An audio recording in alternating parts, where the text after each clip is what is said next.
So good evening everyone, I'm Shamal Baintain Casimiro. I'm the reporter for today and I will discuss all about understanding mathematics. Learning outcomes. In this lesson, you will be able to first discuss what is mathematics from a variety of points of view, and second, discuss and describe what mathematicians do. First, what is mathematics? Mathematics examines the logic of order, quantity, and shape. We use math in everything we can do and all around us. Everything in our daily lives, including mobile technology, computers, software, and modern architecture, art, money, engineering, and even sports is built on it. So, mathematics is the study of numbers, measures, shape, and logical thinking. It helps us to understand how things are organized and how they work around us. Halimbawa lamang kapag nagbibilang ka ng pera sa tindahan, math yun. Kapag nag-time ka sa cellphone, time yun. Math yun. Kapag nag-compute ng scores sa games o sports, math yun. Kahit sa social media, computer, and mobile apps, may math dyan. Sa architecture and engineering, kailangan ang math para mas maging matibay at tama ang sukat ng mga building. Sa art, ginagamit ang math para sa balance at sa design. Sa sports, math ang basihan ng score, time, and strategy. Mathematics ay hindi lang subject sa school. Ito ay parte ng totoong buhay natin. Tumutulong mag-isip ng maayos. Kaya huwag kayong matakot sa math. Practice lang, intindi lang, at makikita nyo, okay, ang useful pala ng math kasi nagagamit natin siya araw-araw. Next. So, according to mathematician Raymond L. Waldron in his book Evolution Mathematical Concept, the need for math evolved as a result of civilization, even more complicated demands. The demand for mathematics increased with the complexity of a civilization. Simple counting skills were all that was necessary for primitive tribes, but they also utilized math to calculate the sun position and the physics of hunting. So, ayon kay Raymond L. Waldron, sa kanyang book na Evolution of Mathematical Concept, nag-evolve ang math dahil sa pangangailangan ng mga tao habang umuunlad ang civilization. Noong unang panahon, simple lang ang buhay ng mga tao, kaya simple counting lang ang kailangan nila. Halimbawa lamang pagbibilang ng pagkain, hayop, o miyembro ng tribe nila. Pero kahit primitive pa ang mga tao noon, gumagamit sila ng math. Ginagamit nila ito, una, para alamin ang galaw ng araw para malaman nila kung kailan magtanim o manghuli. Pangalawa, para maintindihan ang galaw ng hayop at ang lakas at direksyon ng paghagis ng sibat kapag nangangaso sila. Habang lumalaki at umuunlad ang civilization, mas dumadami ang problema at pangangailangan. Kaya mas lumalalim din ang math, kailangan na ito sa building trading, science, and technology. Ang math ay nabuo dahil sa real needs ng tao at patuloy itong umuunlad kasabay ng civilization. Next. So, the importance of mathematics. People frequently wonder what use mathematics provides in their daily lives. Math, especially applied mathematics, is not only necessary, but also extremely relevant in the modern world. The fields of applied mathematics include those that look at the natural, biological, and social science. So, para saan ba ang math? Magagamit ko ba ito sa totoong buhay? Ang sagot dyan ay oo. Siyempre, dapat lang. Ang math ay hindi tungkol sa numbers, formula, at exam. Ginagamit natin ito araw-araw kahit hindi natin napapansin. Ngayon, pag sinabi nating applied mathematics, ito yung math na ina-apply sa totoong buhay. Ibig sabihin, ginagamit ang math para solusyonan ang real-life problems natin. Ang applied mathematics ay ginagamit sa natural science. Halimbawa lamang sa physics and chemistry, ginagamit ang math para maintindihan kung paano gumalaw ang bagay o nagre-react ang chemical. Pangalawa, yung biological science. Ginagamit ang math sa pag-aaral ng population, pagkalat ng sakit, at growth ng organism. So, and the last is the social science. Ang social science ay tulad ng economics at statistics. Ginagamit ang math para mag-analyze ng data, trends, and decision ng mga tao. According to Alan Gorley, applied math only finds solution to issues, but it also helps to create new problems or engineering specialties, building a mathematical model of a phenomenon, solving the model, and coming up with suggestion for performance enhancement in the topical approach in applied math. So, ayon kay Alan Gorley, and applied mathematics, ang hindi lang basta tungkol sa paghahanap ng sagot sa problema. Una, gumagawa tayo ng mathematical model, ibig sabihin kinukuha natin ang isang real life na pangyayari. Halimbawa lamang ang paggalaw ng tulay, pagdaloy ng dugo sa katawan o paglipad ng eroplano, tapos ginagawa natin ito sa math gamit ang equation, graph, and formulas. Pangalawa, sinusolve natin ang model. Dito na pumapasok ang math, skills, kinocompute, ina-analyze at tinitingnan kung ano ang mangyayari sa system. Halimbawa, matibay ba ang design? Mabilis ba ang proseso? May posibilidad bang masira? Pangatlo, nagbibigay tayo ng suggestion para gumanda ang performance. Base sa sagot ng math model, pwede natin sabihin kung paano pa mapapabuti ang isang design o sistema. Halimbawa lamang, mas magiging matibay kung babaguhin ang hugis o mas magiging efficient kung babawasan ng materials. Next. How does math work? Mathematics as a type of fantasy sorcery, a potent secret language understood only by a select few, mastered by non-human being like your calculator, and underlying the very structure of the planet.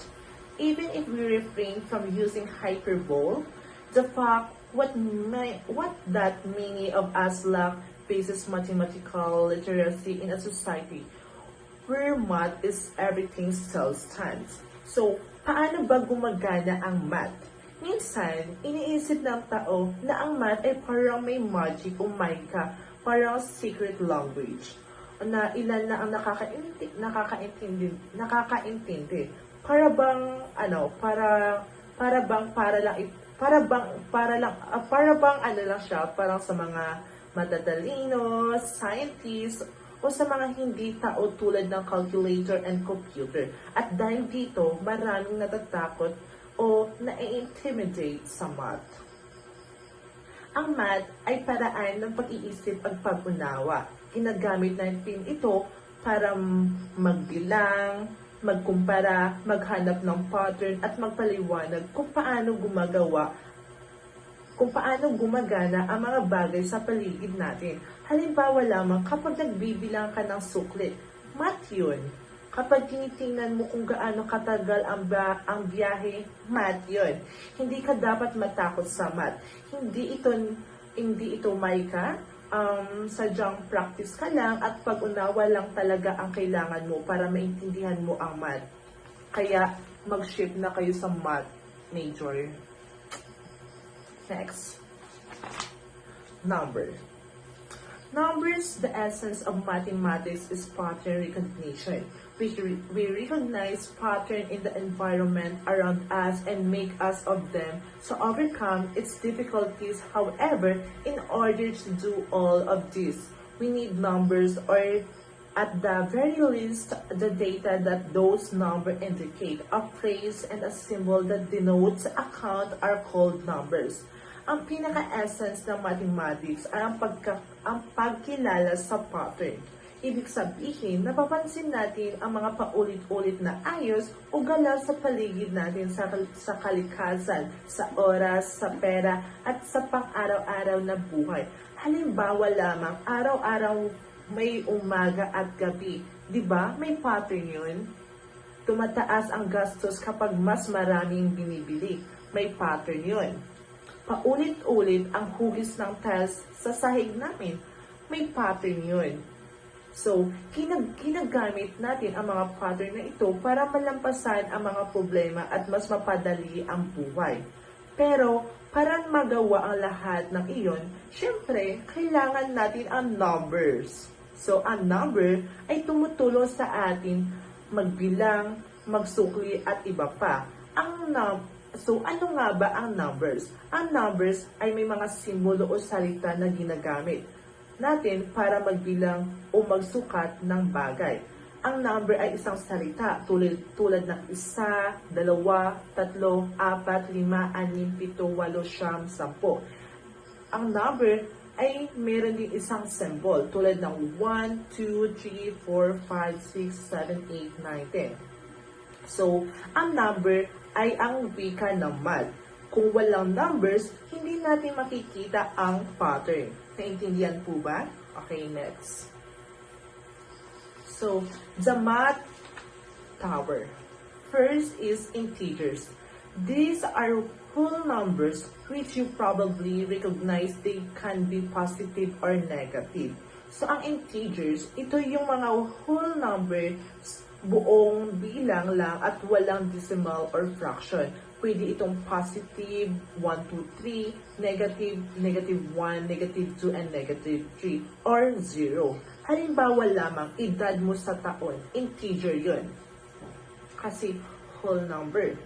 Bank account kung may utang. So, matatawag natin siyang negative integers. So, next is the rational numbers. In addition to basic fraction that may be stated as a ratio of two integers. So, ang rational number, ito yung mga number na pwede natin ipakita bilang fraction or rotation ng dalawang integers. Ibig sabihin, kung may numerator at may denominator. So, rational number siya.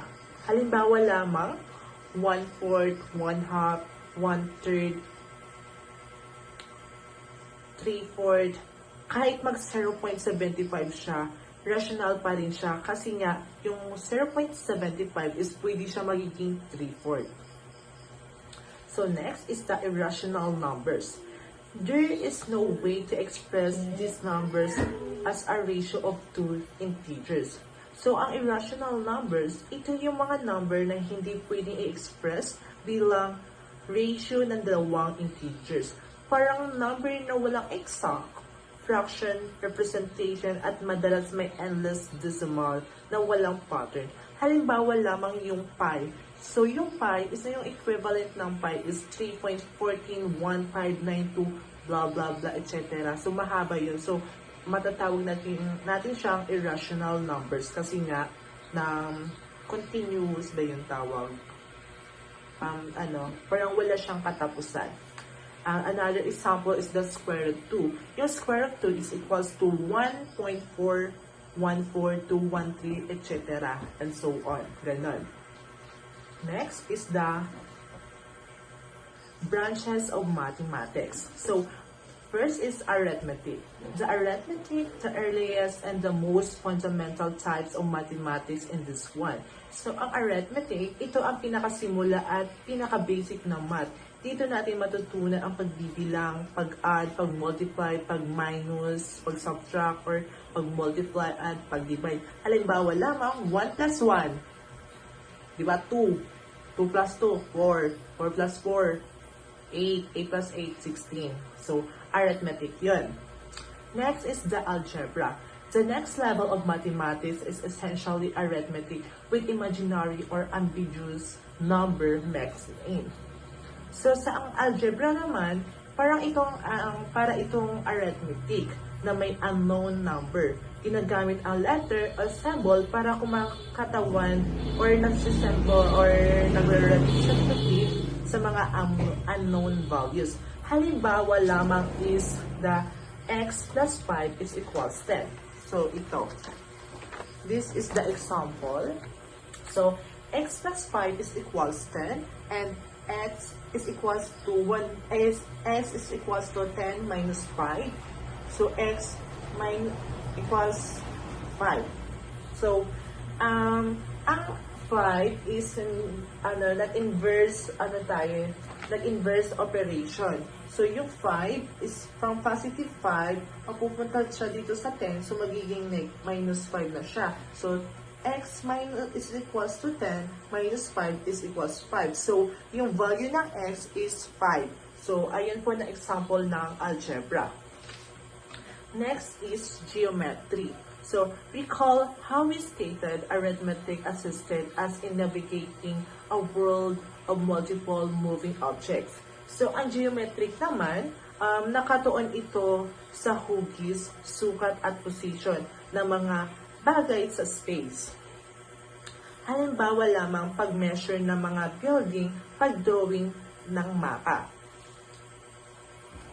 Next, trigonometry. So, the trigonometry, triangle measurements, and the relationship between their sides and angles are the subjects of trigonometry.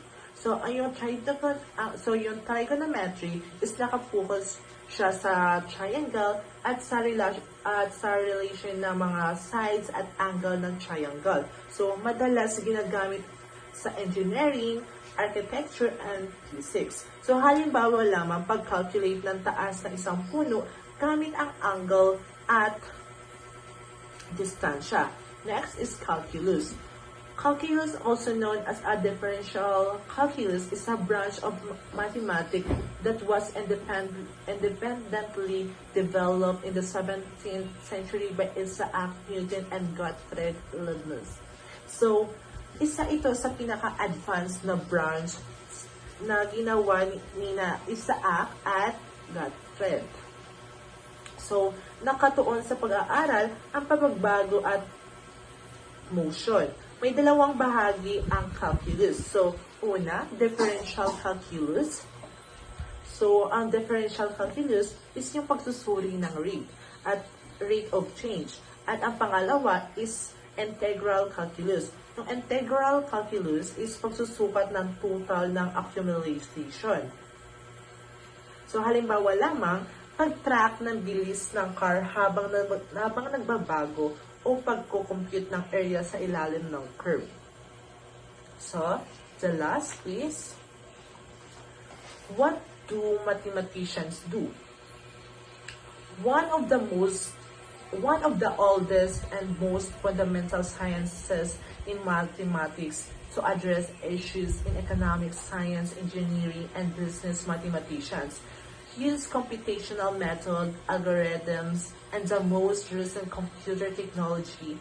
The two major categories of mathematics work are theoretical mathematics and applied mathematics. So, ano nga ba ang ginagawa ng mga mathematicians? So, mathematicians are people who studied numbers, pattern, and problems para masolusyonan nila ang iba't ibang bagay sa mundo, like sa science, engineering, economics, at business. They use tools like computer, algorithms, at calculations para sa pag-solve ng mga problema. Imagine, parang detective sila, pero imbis na kaso ang hinahanap, solution sa mathematical problems ang kanilang hinahanap. So, their work is divided into two major. First is theoretical mathematics. So, ang theoretical mathematics, dito, nag-iisip sila ng mga bagong ideas or formulas or theories para nag-i-explore sila sa mga mundo ng number at pattern just for knowledge. Next is applied mathematics. So, ang applied mathematics, dito, ginagamit nila ang math para sa real-life problems. Halimbawa, para makagawa ng mas epektibo na traffic system, para sa para sa computer program, o para sa business ng decision And that's all. Thank you.